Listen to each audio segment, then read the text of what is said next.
I stumbled into philosophy. I was kicked out of high school for excessive drinking. I took a couple night school courses, and one was in history, and the history prof there also taught at the university, and he was really interested in Nietzsche and Freud.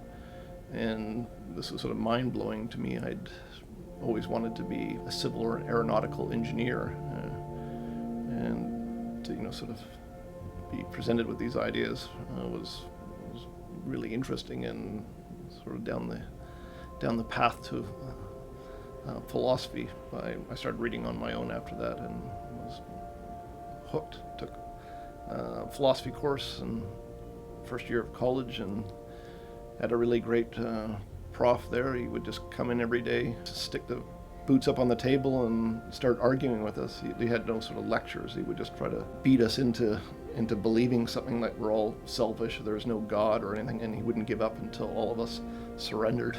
So it was a great introduction to philosophy. So that's how I got interested in it and how I got hooked.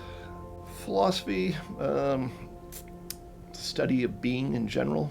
It's hard to think about where its boundaries might lie. I still subscribe to the general kind of goal of philosophy, which would be to give a complete description, true description of the nature of reality, including ourselves. A kind of complete theory of everything is the way that people often express that kind of hope. That is the aim of philosophy.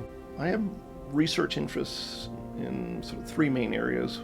One is in epistemology, the study of knowledge. I tend to be a skeptic. I tend to think that humans overestimate how much they know, and that they're probably wrong about a bunch of things. Another interest is in political philosophy. I've had that interest since I was an undergraduate.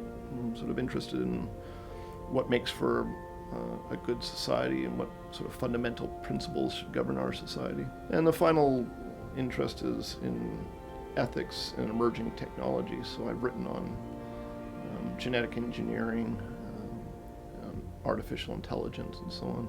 I tend to think that the biggest value that we can give to students is to teach them the skills associated with philosophy. So, good philosophers will be able to write well and to think clearly and critically, to speak well, to argue well.